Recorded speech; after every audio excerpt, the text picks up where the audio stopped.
94.3 my FM पर मेरा नाम है आरजे मोहित और शो शुरू हो गया है एक मुलाकात और आज है वर्ल्ड ब्रेन ट्यूमर डे। तो आज हमारे साथ हैं डॉक्टर हिमांशु जी। सर आपका बहुत बहुत स्वागत है, अपने बारे में कुछ बताएं। थैंक यू मोहित। मैं डॉक्टर हिमांशु गुप्ता, मैं न्यूरोसर्जन हूँ और मैं इस समय काम कर रहा हूँ इटर्नल हॉस्पिटल जवाहर सर्कल और सांगानेर। सर मैं जानना चाहूँगा कि ब्रेन ट्यूमर जैसे कि आज पूरे वर्ल्ड में इसके लिए बात हो रही है, आप हमारे श्रोताओं को सरल भाषा में कैसे समझाएंगे? सबसे पहले तो बात करें, क्योंकि हम लोग प्रैक्टिस करते हैं, पेशेंट्स हमारे पास आते हैं, ब्रेन ट्यूमर डायग्नोस होता है और पेशेंट बहुत डर जाता है। तो आज के टॉक का जो पर्पज़ है वो ये है, पब्लिक के मन से ये डर निकालना है कि ब्रेन ट्यूमर एक लाइलाज बीमारी नहीं है। इसका इलाज बहुत अच्छे से संभव है, क्योंकि अब हम टेक्नोलॉजिकली बहुत एडवांस हो चुके हैं। बहुत सारे इक्विपमेंट्स हैं, बहुत सारे नई मशीनरीज हैं हमारे पास और अब बहुत सफल तरीके से ब्रेन ट्यूमर का इलाज अब हम कर रहे हैं। क्या बात है। तो अगर आपके परिवार में कोई भी व्यक्ति ऐसी कोई समस्या से जूझ रहा है तो ये पूरा घंटा उनके लिए बहुत ज़्यादा आवश्यक है और अवेयरनेस तो हर एक के लिए ज़रूरी है। मतलब पता तो सबको होना चाहिए, क्योंकि नॉलेज जितनी हो उतना अच्छा, ताकि आप दूसरों को भी नॉलेज दे सकें। लेकिन ये कितने प्रकार का होता है? ब्रेन ट्यूमर देखा जाए तो मुख्यतः दो प्रकार का होता है, प्राइमरी एंड सेकेंडरी। आप इसको इस तरीके से देखें, प्राइमरी ब्रेन ट्यूमर्स वो ट्यूमर हैं जो ब्रेन के अंदर ही उत्पन्न हुए, यानी ब्रेन के सेल्स और ब्रेन के आसपास की कोशिकाएं। और दूसरे तरीके के ट्यूमर्स होते हैं जिनको हम सेकेंडरी ट्यूमर्स कहते हैं। ये वो ट्यूमर्स हैं जो किसी दूसरे हिस्से का कैंसर रक्त के द्वारा जब फैलते हुए ब्रेन तक पहुंच जाए, उनको हम सेकेंडरी ब्रेन ट्यूमर्स या फिर मेटास्टेसिस कहते हैं। लेकिन ये होते क्यों है?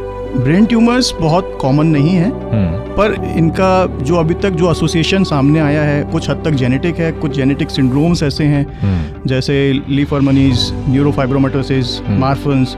इन जेनेटिक सिंड्रोम्स के साथ ब्रेन ट्यूमर्स का एसोसिएशन देखा गया है, या हम कह सकते हैं कि इन लोगों में ब्रेन ट्यूमर्स होने की संभावना ज़्यादा रहती है। और दूसरा कारण फैमिलियल हो सकता है, कुछ फैमिलीज में टेंडेंसी हो सकती है, ये पास ऑन हो सकता है ब्रेन ट्यूमर के जीन्स। Third, radiation exposure. अगर बचपन में या काम करते वक्त हमें रेडिएशन का एक्सपोजर हो जाता है एक्सीडेंटली, वो भी फ्यूचर में जाके ब्रेन ट्यूमर का कारण बन सकता है। एज सच ब्रेन ट्यूमर्स का और कोई विशेष कारण नहीं देखा गया। लेकिन सर देखा गया है कि कमज़ोर इम्यून सिस्टम भी इसके लिए जिम्मेदार है। वो हम उन केसेस में कह सकते हैं, लाइक HIV के केसेस हैं या पोस्ट ट्रांसप्लांट पेशेंट्स जो इम्यूनो कॉम्प्रोमाइज्ड हैं, मतलब जिनकी इम्यून सिस्टम बहुत वीक है। वो कुछ ब्रेन ट्यूमर्स हैं जिनके लिए विशेष रूप से प्रोन रहते हैं, मतलब उनमें वो संभावना ज़्यादा रहती है कि उनको ब्रेन ट्यूमर हो जाएगा, पर ये नंबर बहुत कम है। लेकिन जब भी ट्यूमर का शब्द हमारे जहन में आता है तो कैंसर से रिलेटेड भी चीज़ें दिमाग में आने लग जाती हैं। क्या ट्यूमर हमेशा कैंसर होता है? सबसे पहले तो हम समझें कि ट्यूमर क्या होता है। ट्यूमर यानी कि गांठ। वो गांठ होती है एबनॉर्मल सेल्स की, जो एबनॉर्मल तरीके से ग्रो होके एक समूह बना ले, उसको हम ट्यूमर कहते हैं। अब ट्यूमर दो प्रकार के हो सकते हैं, बिनाइन एंड मैलिग्नेंट।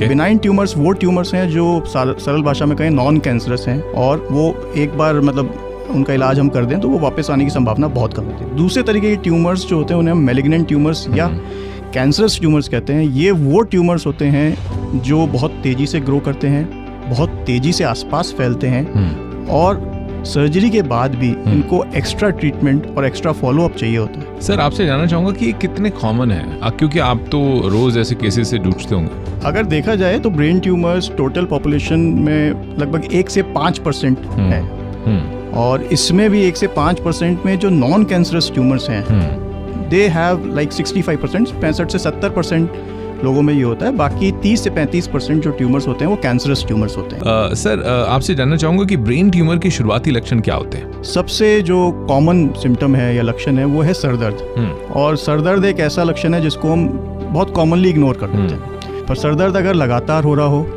सुबह के टाइम पे ज़्यादा हो रहा हो, इस सर दर्द के साथ में आपको उल्टी हो रही हो या उल्टी की इच्छा हो रही हो, तो ये एक बहुत इंडिकेशन है कि आपको ब्रेन ट्यूमर हो सकता है।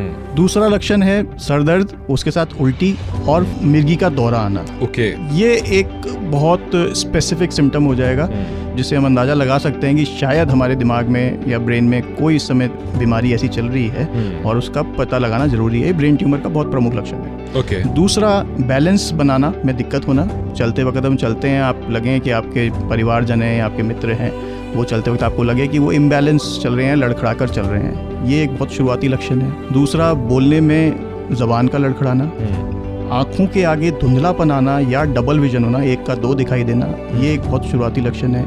कई लोगों में मेमोरी इश्यूज होने लगते हैं, याददाश्त में आपको लगे कि बातचीत करते करते वो कोई चीज़ें भूल रहे हैं, कुछ चीज़ें मिस कर रहे हैं, वो एक लक्षण है। आपको उनके व्यवहार में बदलाव दिखाई दे, ये बहुत इंपॉर्टेंट सिम्टम है। जो आदमी हमेशा खुश मिजाज रहता था और सडनली अब हमें लगे कि यार ये अब जो है गुमसुम रहने लगा है, या ये आदमी अब चिड़चिड़ा हो गया है, ये छोटी छोटी बातों पे गुस्सा करता है, ये भी शुरुआती लक्षण ब्रेन ट्यूमर का हो सकता है। Thank you so much doctor Himanshu हमारे साथ माय एफएम पर बनने के लिए और आज वर्ल्ड ब्रेन ट्यूमर डे के दिन इतनी अच्छी इन्फॉर्मेशन देने के लिए। Thank you so much. सुनते रहिए माय एफएम, चलो अच्छा सुनते हैं।